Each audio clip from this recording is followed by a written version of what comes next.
رمضان کا آخری عشرہ چل رہا تھا۔ مارچ کا ٹھنڈا میٹھا سا مہینہ تھا، مگر دوپہریں ابھی کچھ کچھ تپنے لگی تھیں۔ وہ جب گیٹ کھول کر اندر داخل ہوا تو ہر طرف سناٹا سا چھایا تھا۔ روزے دار اپنے اپنے کمروں میں آرام کر رہے تھے۔ وہ وسیع و عریض صحن عبور کر کے برآمدے کی طرف آیا تو چھن سے کھڑکی کی کھلنے کی آواز آئی۔ یقیناً وہ دشمن جاں وہیں موجود تھی۔ اس کے لبوں پر شرارتی سی مسکراہٹ پھیل گئی۔ کھڑکی سے جھانکا تو وہ گلابی رنگ کے سوٹ میں ملبوس شیلف کے سامنے کھڑی نظر آئی۔ دوپٹہ اسکارف کی طرح چہرے کے ارد گرد لپٹا ہوا تھا، مگر بالوں کی کچھ آوارہ لٹیں اس کے شبابی رخساروں کو چھو رہی تھی۔ منہ ہی منہ میں کچھ گنگناتی ہوئی سبزیوں کا ڈھیر کاٹ رہی تھی۔ سامنے ابلے آلوؤں کی ٹوکری بھی رکھی تھی۔ وہ دبے پاؤں اندر داخل ہوا۔ اس نے ابھی تک مڑ کر نہیں دیکھا تھا۔ چند قدم اور آگے بڑھا اور اپنے دونوں ہاتھوں سے اس کی کالی گھنی آنکھوں کو ڈھانپ لیا۔ وہ ایک لمحے کے لیے چونکی، مگر جب اس کے مخصوص کلون کی مہک اس کے نتھوں سے ٹکرائی تو ذرا سنبھل کر بولی، فہد پلیز، یہ کیا مذاق ہے؟ یہ مذاق نہیں، پیار ہے جناب۔ وہ ہنستے ہوئے اس کے سامنے آیا۔ او گاڈ! وہ شرم سے بلش ہوئی۔ آپ چلے اماں کے کمرے میں، بابا آج گھر پر ہی ہیں۔ اس نے اسے باہر دھکیلا۔ کیا ہے یار، آخر میرے لیے یہ سب پابندیاں کیوں؟ میں اپنی جائز منکوحہ سے بات بھی نہیں کر سکتا، اسے آؤٹنگ پر نہیں لے جا سکتا، جبکہ عاطف کو کوئی کچھ نہیں کہتا، وہ تو اپنی منگیتر کے ساتھ سارے عام گھومتا پھرتا ہے۔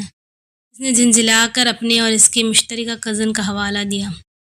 ہمارے اور ان کے ماحول میں بہت فرق ہے فہد۔ پھر ہمارے معاشرے کی بھی کچھ اصول و ضوابط ہوتے ہیں اور ہمیں انہیں فالو کرنا چاہیے۔ وہ دھیرے سے سمجھانے لگی۔ عاشی، میں سب سمجھتا ہوں، اسی لیے تو اتنا دیوانہ تک نہیں ہوں۔ آج پورے 2 ماہ بعد آیا ہوں۔ اس نے روٹ کر منہ بسورا۔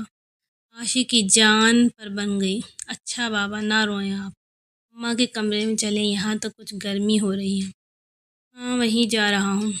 اور سنو، اس بار میرا پلان ہے کہ میں تمہیں مارکیٹ لے جا کر خالص تمہاری پسند سے عید کا سوٹ لے کر دوں گا۔ اس نے ایک اور چونکا دینے والا انکشاف کیا۔ عاشی کو اندازہ تھا کہ اس کے روایت پسند والدین ہرگز اجازت نہیں دیں گے، کیونکہ کیا تائی جی اس بار عیدی نہیں لائیں گی؟ نہیں بھائی، وہ خالہ کے ہاں ان کی عادت کے لیے گاؤں جا رہی ہیں۔ ان کے پاس وقت نہیں ہے اور انہوں نے یہ حسین ذمہ داری مجھے سونپی ہے۔ وہ کچھ اٹھا کر بولا، پھر آپ اپنی پسند سے کچھ بھی لے لیجئے گا، مجھے اچھا ہی لگے گا۔ اس نے بات ٹالنا چاہی۔ ہرگز نہیں، میرے ساتھ ہی چلنا ہوگا، میں بھی چچی سے بات کر کے آتا ہوں۔ یہ کہہ کر پیچھے کے دروازے سے باہر نکل گیا، عاشی کی دھڑکنوں کی پرواہ کیے بغیر۔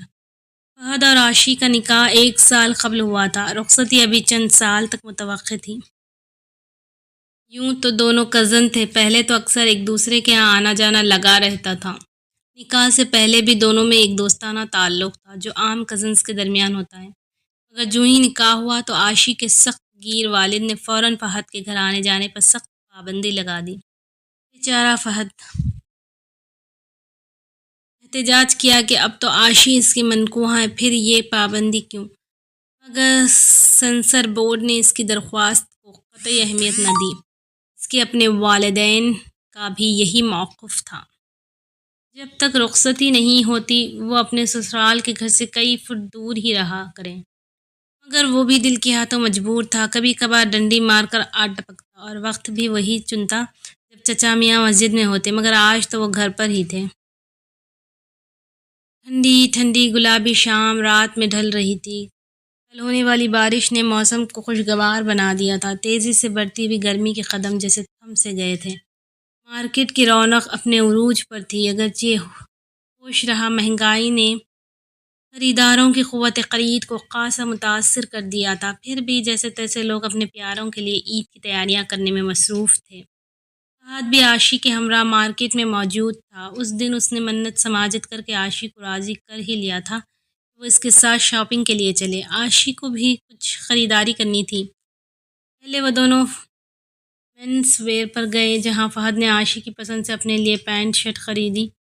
پھر وہ اسے لے کر ایک جویلری شاپ میں چلا گیا۔ دکان کا مالک شاید فہد کا دوست تھا۔ اس نے دونوں کا پرتپاک استقبال کیا۔ عاشی کچھ نروس سی فہد کے پہلو میں بیٹھی تھی، جبکہ فہد خوب چہک رہا تھا۔ اس کے اصرار پر عاشی نے سامنے شوکیس پر نظریں دوڑائی تو اس کی آنکھیں ایک لمحے کے لیے ٹھٹک گئیں۔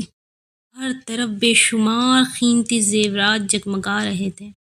خود بھی جویلری کی بے حد شوقین تھی اور اس کے ہاں کچھ سونے کے زیورات پہلے سے موجود تھے، مگر یہاں تو سب کچھ خالص سونے سے بھرا پڑا تھا۔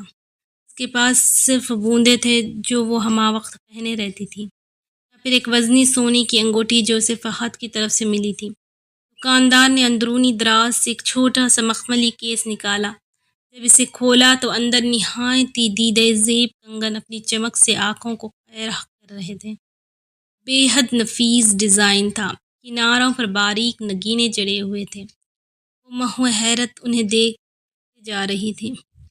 اتنے خوبصورت ہے، تمہارے کلائیوں میں تو اور بھی سجیں گے۔ فہد نے اس کے کان کے پاس سرگوشی کی۔ مگر فہد، یہ تو بہت مہنگے ہوں گے، اس نے ہچکچاتے ہوئے کہا۔ تو کیا ہوا، تم بھی تو میرے لیے بہت خاص ہو، فہد نے نرمی سے جواب دیا۔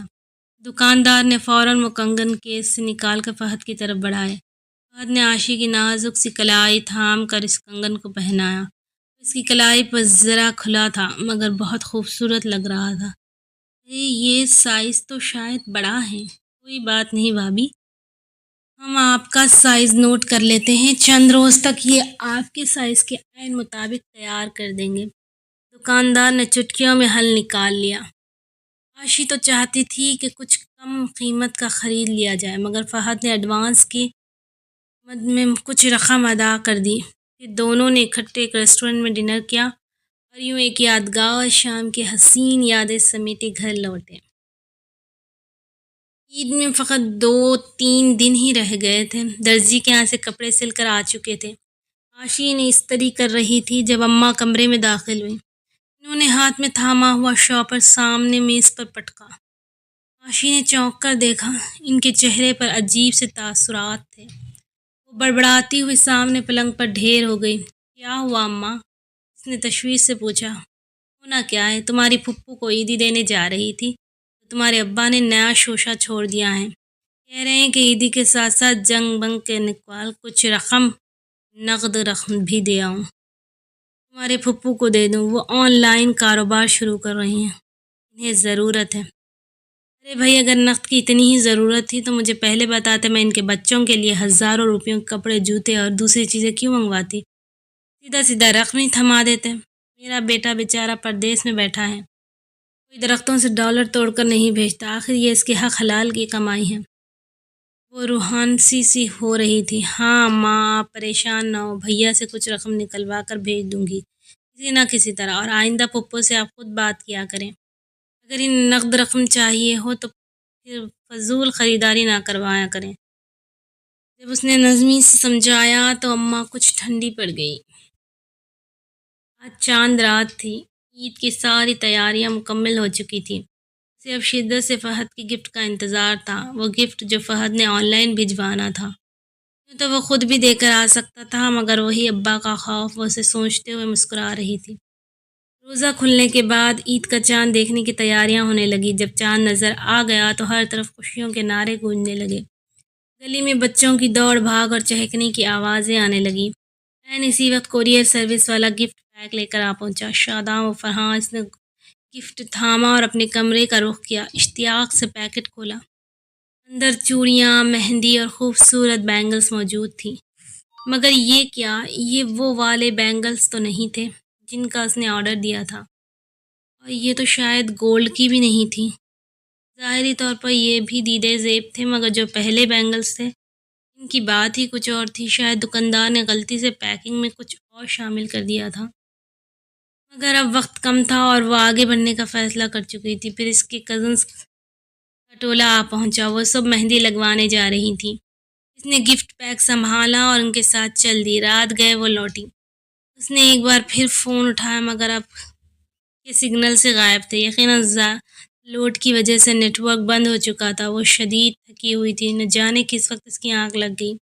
گہری نیند میں تھی جب اس کا فون بجنے لگا۔ پہلے تو اسے لگا کہ خواب دیکھ رہی ہیں، مگر جب فون مسلسل بجتا رہا تو وہ ناچار اٹھی۔ دوسری طرف فہد کی خوشی سے چہکتی ہوئی آواز تھی، اس بار بھی تم نے پہلے مجھے وش کر دیا۔ اس وقت تو صبح کے 4 بج رہے تھے اور ہر بار کی طرح اب بھی فہد نے سب سے پہلے سے عید کی مبارکباد دی تھی۔ وہ اندر تک سرشار ہو گئی۔ آپ کو بھی عید مبارک، وہ دھیرے سے بولی۔ محبت سے تمہارے لیے سب کچھ خود چنا تھا۔ ہاں، میں نے ہی پچھلا آرڈر کینسل کیا تھا۔ دکاندار نے کوئی غلطی نہیں کی۔ ویسے تو یہ بھی خوبصورت ہے، اس نے آہستہ کہا، مگر میں نے تو وہ پہلے والے دیکھ لیے تھے۔ مجھے معلوم تھا، فہد نے مسکراتے ہوئے کہا، مگر تمہیں حیران کرنا تھا۔ وہ کیوں؟ یقیناً تائی جی نے ڈانٹ دی ہوگی، یا پھر انہیں بھنک پڑ گئی ہوگی کہ فہد اسے یعنی مجھے ایک گفٹ بھیج رہا ہے۔ تو ویسے بھی کنجوس مشہور ہے۔ میں یہی سوچتی رہی، اور ادھر فہد میری دلی کیفیت سے بے خبر تھا۔ عاشی، دراصل میں پھپھو کو عیدی دینے گیا تھا۔ ابا نے نقد رقم بھیجی تھی، آج کل ان کو ضرورت ہے۔ وہاں چچی عاشی کی امی بھی بیٹھی ہوئی تھی، وہ بھی عید ہی دینے آئی تھیں۔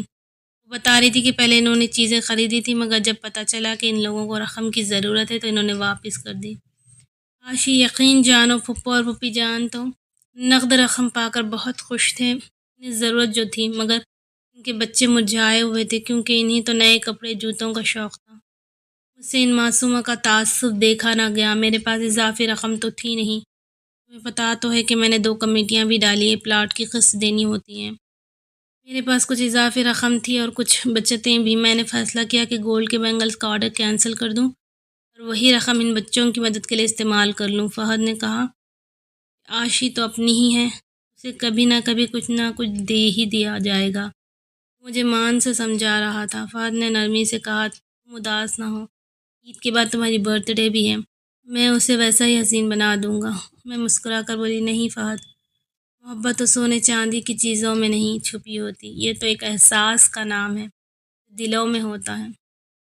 فہد ہنسا اور بولا، اچھا تو محترمہ تیار ہو کر ایک سیلفی تو بھیج دیں۔ میں نے فوراً سرخ رنگ کا سوٹ پہنا، ہلکا سا میک اپ کیا، کانچ کی چوڑیاں اور نئے بینگلز پہنے۔ میری کلائیاں نازک سے چمک رہی تھیں۔ میں نے سوچا، کیا ہوا جو یہ سنہری نہیں؟ جس دل نے یہ گفٹ کیے ہیں وہ تو سونے جیسا ہے، سچا، حساس اور دوسروں کے لیے سوچنے والا دل بھی سونے جیسا ہی ہوتا ہے۔ میں نے کلک کیا اور سیلفی فہد کو بھیج دی۔